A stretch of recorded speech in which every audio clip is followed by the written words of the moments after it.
Good afternoon, everybody. On behalf of the Royal Society, it is my pleasure to welcome you to this event as part of Summer Science 2021.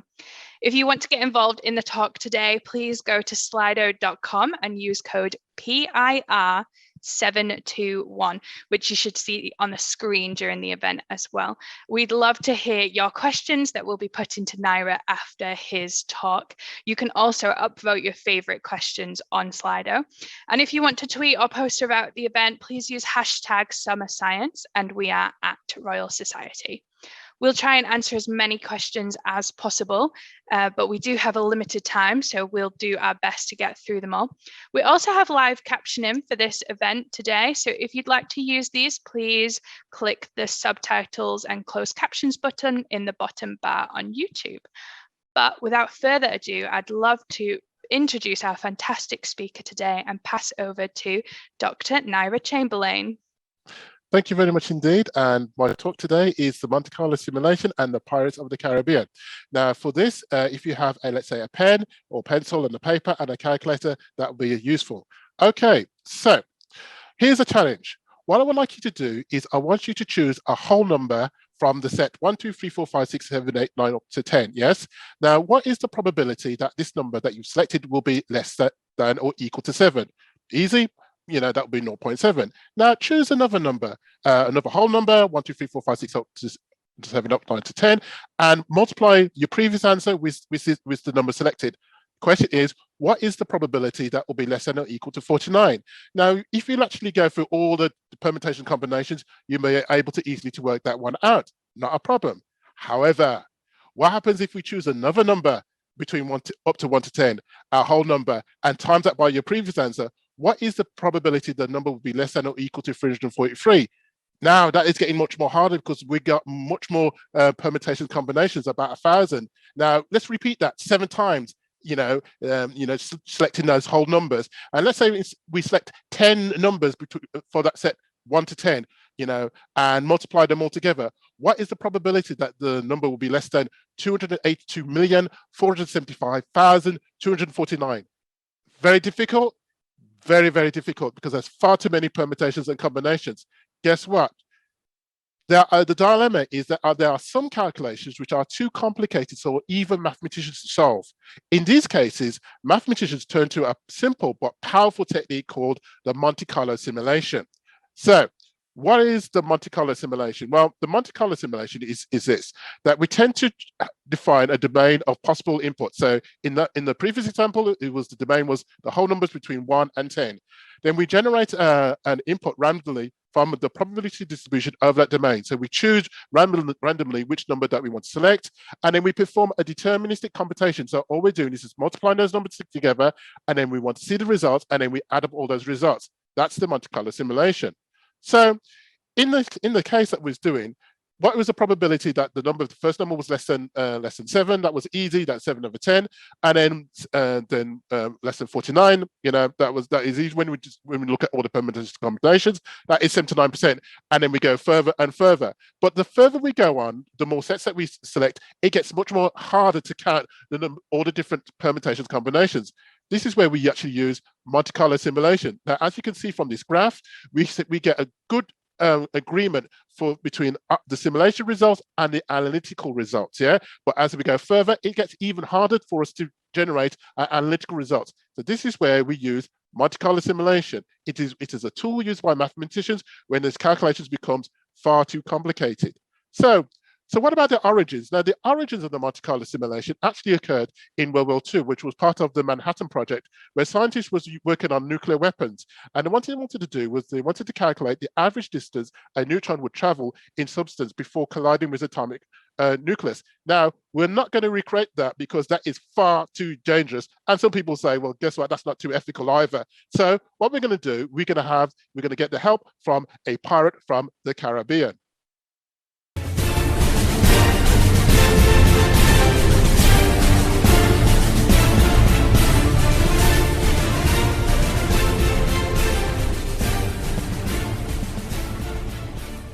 Okay, hidden treasure, Jack Sparrow. 10 years ago, Jack Sparrow hid 5 gold coins on a large desert island. However, he'd forgotten where he had buried it. All he can remember is where he started from, and he buried the first coin after 20 hours of walking, the rest after 40, 60, 80, and 100 hours of walking, respectively. See, now the question is, where are the gold coins buried? And so we're thinking, okay, well, let's say, for instance, he walks at an average speed of 3 miles per hour. That should be relatively easy. You know, if we let's consider the first coin, surely it will be based on some part of the circumference of the circle. Yes, easy. We can solve that easily using mathematics. But there's a complication. Jack says, I might have changed direction after walking for an hour. I said, I might have changed direction after walking for an hour. Now, what he says is this: after walking for an hour, he rests, and then he wakes up, and then he decides to go in one of these. He looks at his compass and he decides to go in one of these directions, either north, northwest, west, southwest, south, southeast, east, or northeast. He goes in one of those directions after every hour of walking. So the question is, where is the gold coins buried? So what we can do is, using that logic, we can actually do, let's say, a Monte Carlo simulation and do that experiment over and over again. And what we want to do is create a probability field of where the gold coins are buried. Yep. So doing that, what we can do is, after 20 hours of walking, doing a Monte Carlo simulation, we can actually see that where the areas are dark green, that shows a higher probability where the coin is buried. The lighter green is the lesser probability. The red regions where there's a small probability. But this is after 20 hours of walking. But continue. This is after 40 hours of walking, after 60 hours of walking, after 80 hours of walking, and after 100 hours of walking. Yes? So actually, by doing a Monte Carlo simulation, we'd actually see, when we're actually looking for the location of the different coins, is that there is actually a higher probability of actually the coins being located close to the origin of where he's walking. Yeah. So, but the good news for Jack Sparrow is, by using the Monte Carlo simulation, the search area has been reduced by 84%. Yeah. So that is good. That is good news for Jack Sparrow. Yep. So in terms of, let's say, Monte Carlo simulation, there are real life applications of using the Monte Carlo simulation. We can use Monte Carlo simulation in terms of simulating forest fires. We can use Monte Carlo simulation in terms of using weather, predicting weather forecasts, and we can use Monte Carlo simulations in terms of stock market. But one of the interesting applications is for search and rescue. On the 8th of March in 2014, a plane called the MH370 actually left the capital of Malaysia, Kuala Lumpur, heading towards Beijing. And after 45 minutes, it actually disappeared. Most people thought that the plane suffered some sort of mechanical fault, and they sent all the assets into the area where they thought the plane could have crashed. However, when they sent all the assets there, they didn't find it. However, there was evidence that will show that this was possibly to do with human factors, maybe to do with the pilot making a decision.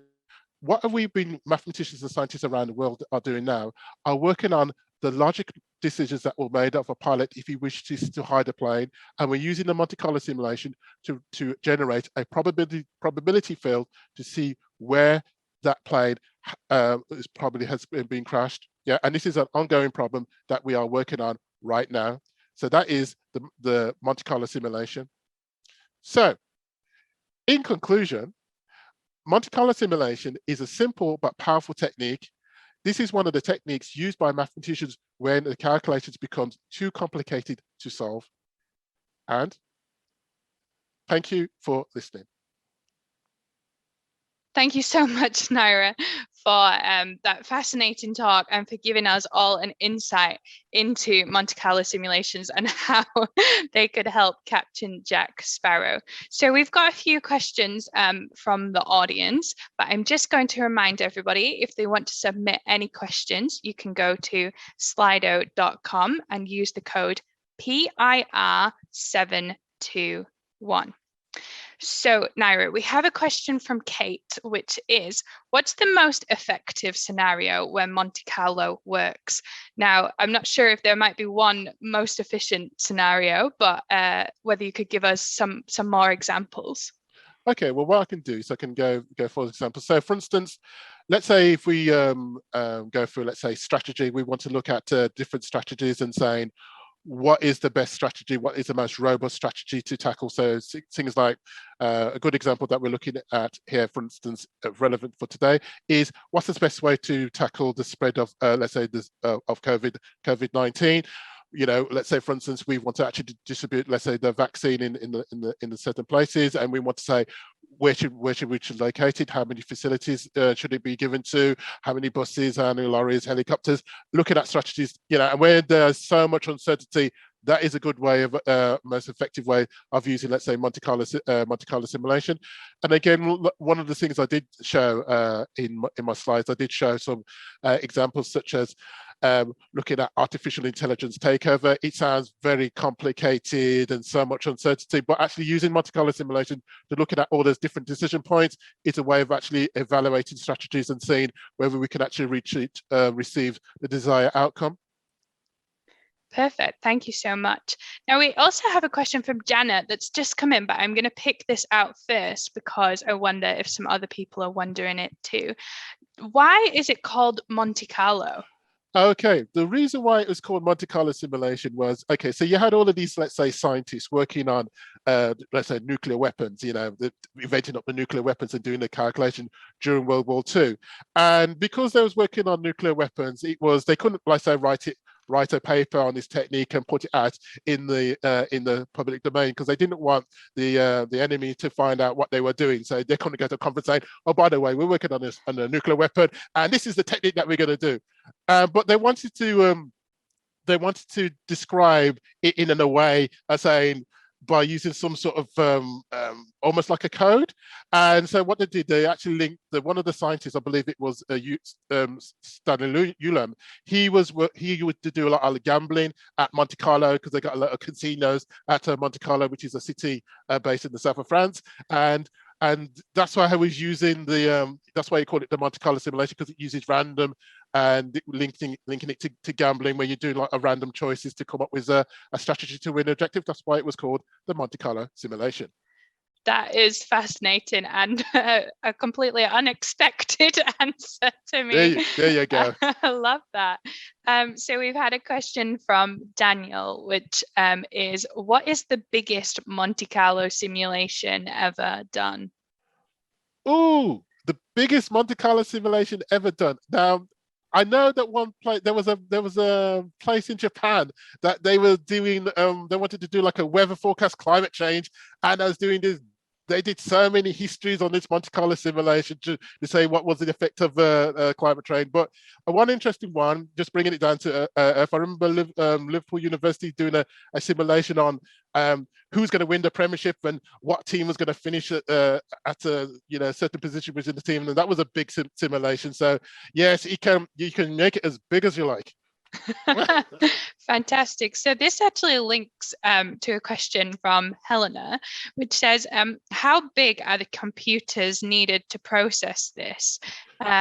So could you tell us a bit more about the computational power needed? Okay, it all depends. It all depends on how much uncertainty that you have. So for instance, I did a simulation one time called Saving Aston Villa, and I wanted to do a prediction on it was 2018, 2019. Aston Villa was in the Championship and it was heading towards and going to the Premiership, and the radio DJ saying, Aston Villa fans, what is the probability of Aston Villa getting into the Premiership, getting into the playoffs? And the Villa fans will ring it up and say, yeah, 20%, yeah, 70%. Yeah, and I thought, look, I'm a Villa fan. I'm also a mathematician here. Come on. So I just used my laptop, Excel spreadsheet, built the model, did a simulation, and it said, guess what? The probability of Aston Villa getting to the playoffs is 80%. And by the way, they will get 76 points. They'll finish in 5th place, and they will play West Bromwich Albion in the playoffs. What happened 10 games later? They finished in 5th place. They got 76 points, and they played West Bromwich Albion in the playoffs. So that was just using a simple, Excel spreadsheet VBA. That's what I used, and I got the prediction right. So there you go. so yes, there's some people that will use super mega computers, depending on how much uncertainty or that you have, and you do like millions and billions of histories. But there was me just doing 500 histories on an Excel spreadsheet VBA, and I got the prediction right. So it's your choice on the power of the computer that you need to use. Perfect. Thank you so much. I love that example. That's Yeah. fantastic. Saving Aston Villa. There you go. Mathematician used to save Aston Villa using the Monte Carlo simulation. There you go. Amazing. So we actually I have a comment in from Kate. It says, it's not Monte Carlo related, but they love your jumper. Oh, they love my jumper. There you go. I mean, see, well, my family says, Nira, you're not allowed to have mathematical tattoos. Yourself, or there you go. I just want to represent just saying, wearing mathematical attire, so no problems. Thank you very much indeed for that comment. Perfect. So Liza has asked a question, which might be a bit tricky, but I'm going to put it to you anyway. Using your Aston Villa example as an inspiration, what are the chances of England beating Italy tomorrow? Have you done any modelling around that, Nira? Have I done any modelling about that? I've done modelling about that, but I'm not going to say the result. But I'm just hoping it's coming home. It's coming home. But I'm not singing. There you go. Yeah, we had 2 questions on that, so that's quite popular since you mentioned the football. It's quite popular. It's quite popular. Yeah, I'm sure you're getting asked that a lot. Yeah, I get asked that a lot. I might go away and sit down and do a simulation, but let's just say we all hope that it's coming home. So there you go. I want to spread positivity. It's coming home. Yeah. Perfect. It's not going to Rome. It's coming home. I love the rhyme. So we have another question from. I'm sorry, I can't remember who this one's from, but it's a great question. What sparked your love of mathematics? What sparked my love of mathematics? Oh, okay. When I was about 8, 9, all my friends were listening to Batman, Superman, Spider-Man. But for some reason, I like picking up a calculator and pressing all those buttons until it started screaming at me with flashing all these things saying, I give up. And I also liked watching all of these detective programs about, how they would use logic to solve the problem. And somehow I just combined the two. And I've also have a real love of solving, applying mathematics to real life problems, because they're saying that, mathematics is a poetry of logical ideas. And there's a saying that if you go down deep enough into anything, you will find mathematics. And, that's me. That's why I like doing it. There we go. That's fascinating. Thank you so much. And you're completely right about it. When you delve in deep into everything, I'm sure you can find mathematics there. That's a really interesting way of putting it. Now, I know you've given us quite a few examples for uses of Monte Carlo already, but we do have a couple of questions for some more examples. So if you do have any more examples, that would be great. But I also, in your talk, you mentioned about wildfires, and I wondered if maybe you could expand on how it could be used there. Yeah, so for instance, I mean, okay, I know that, let's say in Canada, there was there was last week, there was having, let's say, challenges with I think it was called the heat dome, and so for instance, in terms of, let's say, with wildfires, forest fires, it's not so predictable. You can't say it's not deterministic in the way saying this tree and that tree will definitely get on fire, definitely catch on fire. Given, let's say, certain circumstances, there's like a probability that this area will catch on fire, that area will catch on fire. It's not necessarily the adjacent area; it might be some area, further away. And by actually doing, let's say, Monte Carlo simulation, we can actually say, right, where should we, given that you've only got a finite number of assets, you haven't got 1 million firefighters, or you got the whole water of the Pacific Ocean that you can just dump on it. You've got to say, where is the most optimum place to send my assets to contain the fire? And that's what you can do with Monte Carlo simulation. You can do it either in a real life situation or in a training situation, so that when it actually occurs, we actually are more prepared to deal with it. That's a fantastic thing that is really going to make an impact to people's lives, which are being challenged by a lot of wildfires in the last few years. So we have a question from Oni, which is, can Monte Carlo simulation be used in medicine, especially in diagnostic and therapeutic medicine? Do you have any thoughts on that? The nice thing about Monte Carlo simulation is, those places where you think that mathematics has reached its limit. Yes, certainly, yes. Wherever there's you can put down a logic, and wherever there's complexity, wherever there's uncertainty, and there's an objective, you can use them. You can use Monte Carlo simulation. So my answer to that is yes, and I will further say yes. Why we can do that? Because mathematics is indisputably the greatest subject in the world. That's why we can use it. Fantastic. So we have another question, which is about what is the most exciting thing or the most futuristic thing that the Monte Carlo method could help us to model? So maybe really thinking out there, some sci-fi idea, if you have any. Yeah. The most exciting thing, for me, but I am biased.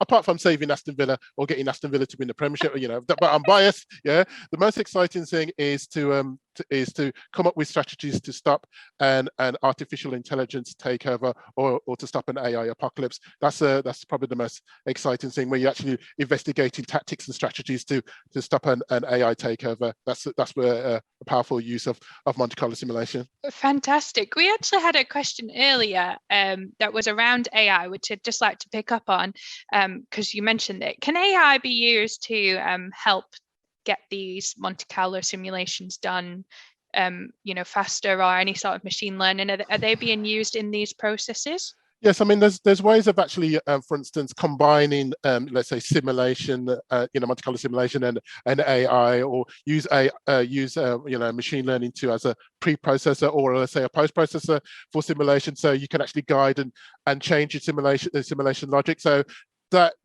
so the answer to that is definitely yes, and that's something that I've recently been working on.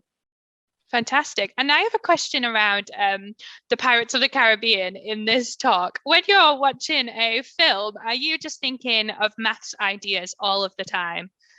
I try not to, but sometimes, I remember one time I was, I did I did my MSc long time ago on how materials behave in aggressive circumstances. Yeah, and what it was is that you have a projectile, it will hit the material, and the energy will be distributed around the material, so you can actually absorb it. I thought that's what I did for my MSc. So I thought, fine, did that 25 years ago, fine, put it away, no problems. Went to watch a film called Black Panther, and the Black Panther suit absorbs the projectiles, and it would send the energy around its suit. And I thought, that's my MSc. I'm suing Marvel. You've taken my MSc. How dare you? Fantastic. That sounds that's amazing. I love that. They must have seen your work somewhere. Yeah, I'm suing the Black Panther. I'm going to sue you. There you go. No problems. Whoever invented that suit. My idea. So we have a question from Chris, which is, were you always interested in Monte Carlo, and how did you discover this process specifically? Well, I suppose, the first 10 years of my mathematical career, I hadn't even heard of the Monte Carlo simulation. I just went to a mathematical conference, and this mathematician came up to me and said, "So what do you do?" And I said, "Oh, I do all this mathematical modeling." And they said, "Have you heard of the Monte Carlo simulation?" So I said, "No, what's that? I don't know nothing about that." Yeah, go away from me. And then once I started getting into it, I found, wait a minute, this is interesting, and it can be used in so many ways, to estimate the size of an oil slick, or to using optimization to look at strategies. I thought, and it's very much, I say about 70 to 80% of my mathematical modeling actually involves Monte Carlo simulation, because my modeling tends to be out there working on those complex problems. Fantastic. And Raghav has asked a question, which is Monte Carlo the best method to use, or are there better methods out there? It all depends. I mean, it's like, say, it depends on fit for purpose. Sometimes sometimes we're saying, yes, we should use Monte Carlo, when actually we should be using machine learning. So then there's sometimes where you're saying, oh, we're using machine learning, we should use Monte Carlo. And then sometimes they're saying, guess what? There is an absolute established equation that's been well understood, and the assumptions are simple, and it's relevant. Just use the equation away we go. So it's all about using it when it's fit for purpose. I always use the model which is most fit for the approach which is most fit for purpose. Perfect. And just to round us off with a final question, what do you think is coming up in the kind of immediate future for Monte Carlo simulation? Will the method change? Will it improve? Or is there something that's just really on the precipice of it being used for that you think but in the immediate future?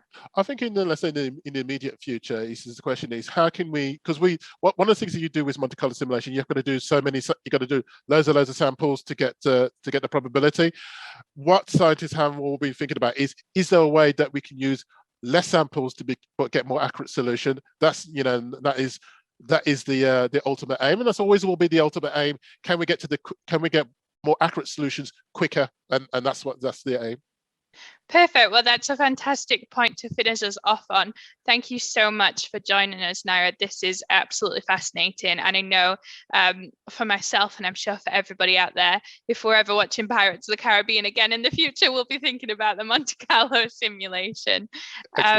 So I want to just thank all of our audience who've joined us today and everybody who has submitted a question on Slido. Fantastic questions. Thank you so much. You can contribute to carrying on the conversation on social media with the hashtag Summer Science.